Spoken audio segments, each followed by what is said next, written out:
মানবতাবিরোধী অপরাধের ৭টি মামলায় আওয়ামী লীগ সরকারের সাবেক ১১ মন্ত্রী ও ২ উপদেষ্টা সহ ৩৯ জন ট্রাইব্যুনালে হাজির করা হয়েছে। সকাল ৯:৩০ থেকে ১০:৩০টার মধ্যে পর্যায়ক্রমে কাশিমপুর, কেরানীগঞ্জ ও নারায়ণগঞ্জের কারাগার থেকে তাদেরকে আন্তর্জাতিক অপরাধ ট্রাইব্যুনালে হাজির করা হয়। বান্ডেল থাকলে প্রতি সেনমানিতে টাকা বাঁচবে। বিকাশ সেনমানি বান্ডেল কিনে জিতুন প্রতি লেনদেনে।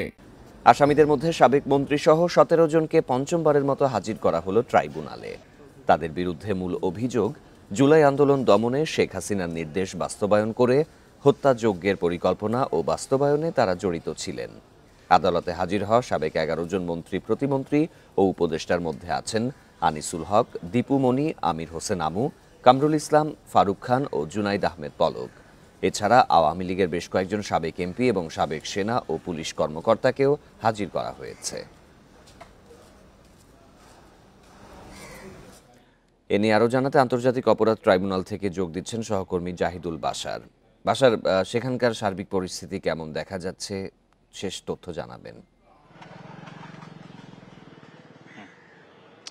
জি দেখুন, আজকে আন্তর্জাতিক অপরাধ ট্রাইব্যুনালে যাদেরকে আনা হয়েছে, বলতে গেলে জুলাই আন্দোলনের দমনের ক্ষেত্রে বা জুলাই হত্যাযজ্ঞের যে মানবতা বিরোধী অপরাধের মামলাগুলো হয়েছে তার মধ্যে মোটামুটি আওয়ামী লীগের গুরুত্বপূর্ণ দায়িত্বে যারা ছিলেন, দলের, সরকারের এবং পুলিশের সাথে একই সাথে সাবেক সেনা কর্মকর্তা, অর্থাৎ এই মানবতা বিরোধী অপরাধের মামলাগুলোর মধ্যে মোটামুটি সবচেয়ে গুরুত্বপূর্ণ যত আসামি আছে সবাইকে আজকে এখানে ৩৯ জনকে হাজির করা হয়েছে। আপনি সব মামলাগুলোর আসামিদের ভিতরে যদি হিসাব করেন তাহলে এরাই মূলত সব ক্ষেত্রে, পুলিশের ক্ষেত্রেও যারা কর্মকর্তাদের আনা হয়েছে তারা, সরকারের মন্ত্রী রয়েছেন ১০-১১ জন, উপদেষ্টা রয়েছেন, প্রতিমন্ত্রী রয়েছেন একজন, তো মোটামুটি এরাই বিভিন্ন জায়গায় পরিকল্পনা, সেই গণভবনের যেই ১৪ দলের বৈঠক থেকে শুরু করে মাঠ পর্যায়ের যেই নির্দেশনা বাস্তবায়ন, পরিকল্পনা, বিভিন্ন যার যার যেই নির্বাচনী এলাকা সেই এলাকায় দায়িত্ব পালন, সব মিলে এরাই আসলে প্রধানত জড়িত। এই বিষয়টি কিন্তু আন্তর্জাতিক অপরাধ ট্রাইব্যুনালের প্রসিকিউশন এর আগে বিভিন্ন সময় তুলে ধরেছে।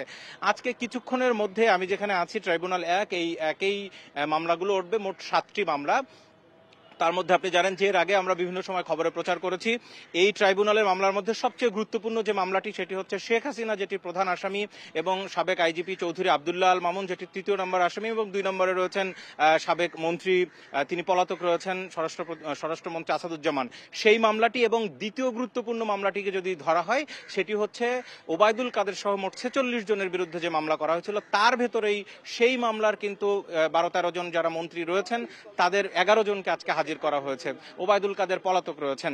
তো তাদের বিরুদ্ধে মূল যে অভিযোগ, খানিকটা আপনি বলছিলেন যে শেখ হাসিনার নির্দেশ বাস্তবায়ন এবং একই সাথে এর পরিকল্পনার সাথে জড়িত। ট্রাইব্যুনালের থেকে এর আগে যখন ১৮ই ফেব্রুয়ারি, অর্থাৎ আজকে তো পঞ্চম দফায় তাদেরকে হাজির করা হলো, তৃতীয় দফায় যখন এসেছিল সেই দিন ব্রিফিং এ কিন্তু চিফ প্রসিকিউটর বলেছিলেন যে ট্রাইব্যুনালের কাছে তারা সময় চেয়েছিলেন যে তাদের এই মামলার যেই মূল তদন্ত প্রতিবেদন সেটি দাখিল করতে খানিকটা সময় লাগবে। তারপরে ট্রাইব্যুনাল ২ মাস সময় দিয়েছিল, ১৮ই ফেব্রুয়ারি থেকে ২০ এপ্রিল, এবং ২০ এপ্রিলের পরে আরো ৩ মাস সময় দিয়ে আজকে ২০ জুলাই। তো আজকে আসলে আদালতে কি, আজকে আমরা যতটুকু খবর পাচ্ছি যে চূড়ান্ত প্রতিবেদন হয়তো দাখিল করা সম্ভব হবে না, আজকে আবারও সময় আবেদন করতে পারেন। তা একই সাথে ট্রাইব্যুনালে প্রসিকিউশনের পক্ষ থেকে নতুন কি আর্জি তুলে ধরা হয় সেটা আমরা কিছুক্ষণের মধ্যে জানতে পারবো।